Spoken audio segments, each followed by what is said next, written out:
नमस्कार दोस्तों। दोस्तों अपने यहाँ एक कहावत है कि डॉक्टर्स भगवान का रूप होते हैं। और भगवान का रूप उनको इसीलिए बताया जाता है क्योंकि डॉक्टर्स का परम कर्तव्य, उनकी परम ड्यूटी, जो जो धर्म बताया जाता है वो यही है कि अपने पेशेंट का बेटर से बेटर ट्रीटमेंट करके, बढ़िया से बढ़िया उनका इलाज करके ठीक करना, उनकी जान बचाना। डॉक्टर्स नहीं देखते कि पेशेंट की जाति क्या है, उसका धर्म क्या है, मजहब क्या है, उसका लिंग क्या है, उसका एथनिसिटी, रेस है क्या है, किस रीजन से बिलोंग करता है, काला है, गोरा है, अमीर है, गरीब है, नहीं। डॉक्टर्स इन सब बातों से ऊपर उठ के, इनको दरकिनार करके अपने पेशेंट की जान बचाने की भरपूर कोशिश करते हैं। और ये जो परंपरा है हमारी, ये जो कहावत हम कह सकते हैं, इसी को चरितार्थ किया है इजराइल के डॉक्टर्स ने। एक मिराकल सर्जरी परफॉर्म की गई है 12 साल के बच्चे के ऊपर, जो कि पैलेस्टीनियन बच्चा है, और इजराइल के डॉक्टर्स ने इसकी जान बचाई है। तो इसीलिए मैं ये बात बोल रहा हूँ। इस बच्चे का जो सिर है वो इसके गर्दन से अलग हो जाता है, बट एक मिराकल सर्जरी के बाद में इसको फिर से जोड़ा जाता है और बच्चा अभी बिल्कुल ठीक बताया जा रहा है। तो ये न्यूज आप देख पाओगे यहाँ पे, miracle, Israeli doctors रीअटैच boys head after he was hit by A car. अब यहाँ पे देखिए, जो बच्चे का सिर है, ऐसा नहीं है कि कंप्लीटली यहाँ से अलग हो जाता है, कि टूट के कहीं गिर जाता है, नहीं।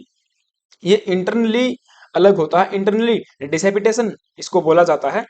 तो ये जो है, इस बच्चे का सिर डिसेपिटेटेड हो गया था और उसको रीअटैच किया गया है बाय द इजरायली डॉक्टर्स, जिसको कि मिराकुलस सर्जरी का नाम दिया गया है।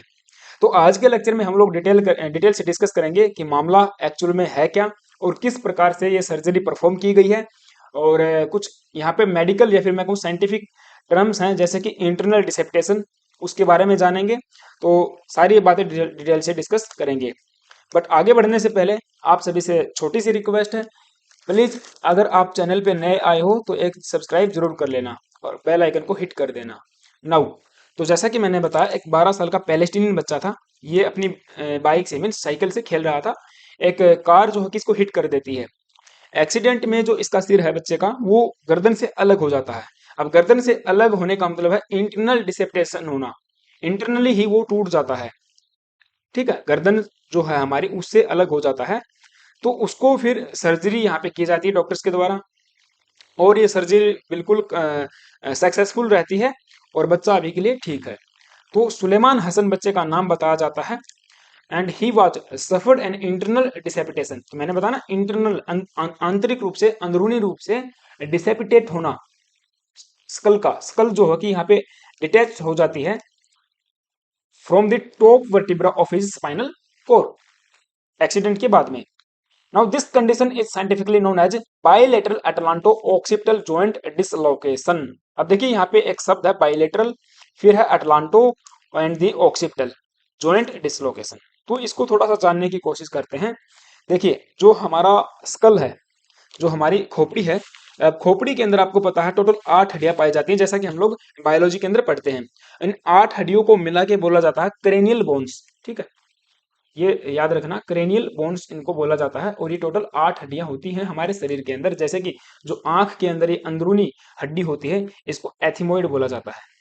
मैं यहाँ पे लिख देता हूँ, एथिमोइड बोला जाता है। इसके बाद ये वाली जो हड्डी है आपको नजर आ रही है यहाँ तक की, छोटी सी ये वाली, इसको बोला जाता है स्फिनोइड, सफिनोइड। ठीक है, अब ये सफिनोइड भी कितनी होती है? एक ही होती है।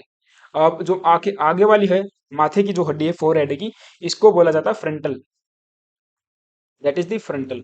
और ये वाली जो हड्डी है, दैट ऊपर वाली, इसको बोला जाता है पेरिएटल, पेरिएटल। अब ये पेरिएटल दो होती हैं क्योंकि बीच में यहाँ पे कटाव होता है। ठीक है, पेरिएटल दो होती हैं, एक लेफ्ट वाली, एक राइट वाली। पेरिएटल के बाद में ये वाली जो हड्डी है, कान वाली, ये इधर वाली, ठीक है, ये दैट इज दी, ये, इसको बोला जाता है टेम्पोरल, टेम्पोरल। टेम्पोरल के बाद में नीचे वाली सबसे लास्ट बचती है ऑक्सीपिटल। ऑक्सीपिटल यहाँ पे देख लो, ये वाली जो हड्डी है पीछे वाली, इसको बोलते हैं ऑक्सीपिटल। ये ऑक्सीपिटल जो है हमारी हड्डी, ये जुड़ी होती है स्पाइनल कोड से। अब स्पाइनल कोड की जो सबसे पहली हड्डी होती है, जो सबसे पहला प्रोसेस होता है, उसको बोला जाता है एटलस, या फिर सीवन के नाम से भी इसको जाना जाता है, क्योंकि it is the part of cervical spine. Cervical spine का पार्ट होने के कारण इसको सीवन के नाम से भी जाना जाता है, क्योंकि ये टोटल होती है 7, C1 से लेकर C7 तक। और जो सबसे पहली होती है इसको, ये वाली जो सबसे पहली है, इसको एटलस बोला जाता है। जो नीचे वाली दूसरी होती है इसको यहाँ पे एक्सिस बोला जाता है। एक्सिस के बाद ऐसे C3 C4 ऐसे चलते जाएंगे, ठीक है, आगे मैं दिखाऊंगा इसको। तो अब यहाँ पे जो सबसे पहली हमारी जो हड्डी है स्पाइनल कॉर्ड की, एटलस, एटलस के साथ जुड़े होने के कारण इसको अटलांटो ऑक्सीपिटल जॉइंट का नाम दिया जाता है।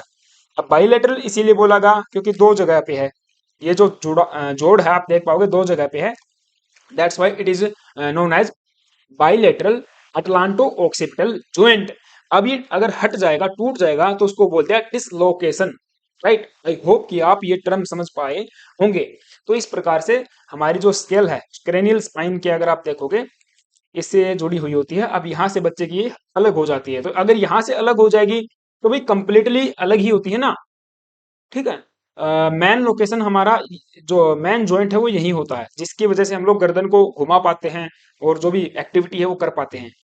और ये जो हमारी स्पाइनल कोर है आप देख पाओगे, सर्वाइकल स्पाइन है, थोरासिक है, लंबर है, सैक्रम या सैक्रल के नाम से भी जाना जाता है, कोक्सीजियल है।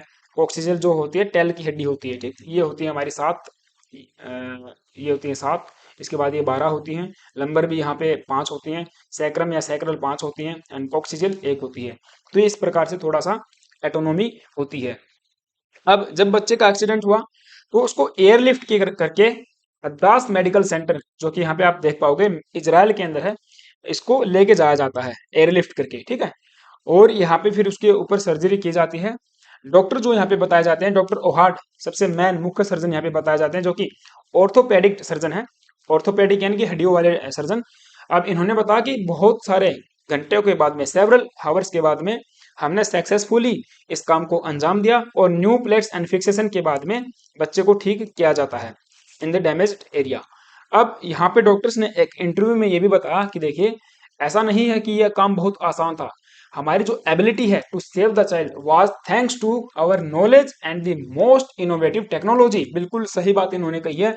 अगर जितनी ज्यादा एक्सपर्टीज होगी, जितनी ज्यादा नॉलेज होगी उस क्षेत्र में, उतना ही बढ़िया काम कर पाएंगे। और दूसरा, टेक्नोलॉजी भी बहुत जरूरी है हमारे पास में। अगर जितनी बढ़िया टेक्नोलॉजी होगी उतना ही बढ़िया हम लोग कोई काम कर पाएंगे, ठीक है। तो इन्होंने बताया बिल्कुल बढ़िया टेक्नोलॉजी का यूज हमने किया और हमारी एक्सपर्टीज भी इसके अंदर काम आई, तो हमने बच्चे को यहाँ पे बचा लिया।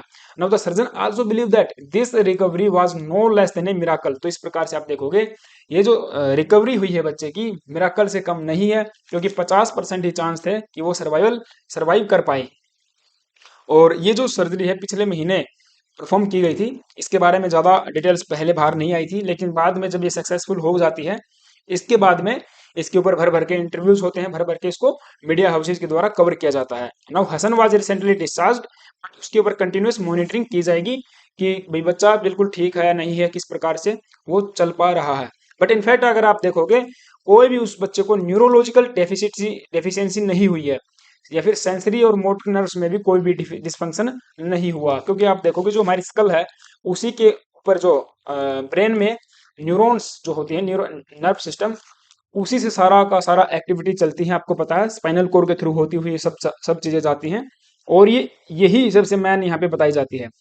अब अगर स्कल से वर्टिब्रा अलग हो जाएगी या फिर वर्टिब्रा से स्कल अलग हो जाएगी, तो कहीं ना कहीं मतलब चांस होते हैं कि न्यूरॉन्स को भी इफेक्ट हो, न्यूरॉन्स भी यहाँ पे डैमेज हो सकती हैं, लेकिन वो नहीं हुआ।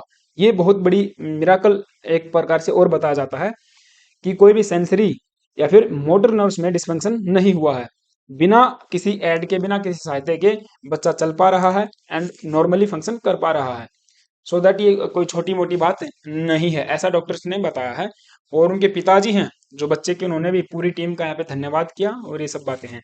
तो महत्वपूर्ण ये इसलिए हो जाता है क्योंकि ये जो टेक्नोलॉजी एक प्रकार से इन्होंने यूज की है, जो भी आप देखोगे एक्सपर्टीज इसके अंदर काम आई है, वो भविष्य में इस प्रकार के जो भी एक्सीडेंट्स होंगे या फिर मान के चलिए कोई केस आएगा तो उसको सुधारने में काम आएगी।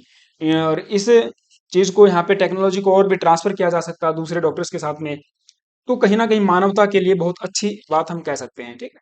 तो ये चीज है। खैर ये लेक्चर था, आई होप कि आपको चीजें समझ में आई होंगी। आपका इसके ऊपर क्या विचार है, क्या आपका कहना है, मुझे कमेंट बॉक्स में जरूर बता सकते हैं। अगर चैनल पे नए आए हो तो प्लीज एक सब्सक्राइब जरूर कर लेना, वीडियो अच्छी लगी तो लाइक करके ही जाना। थैंक यू गाइज, जय हिंद।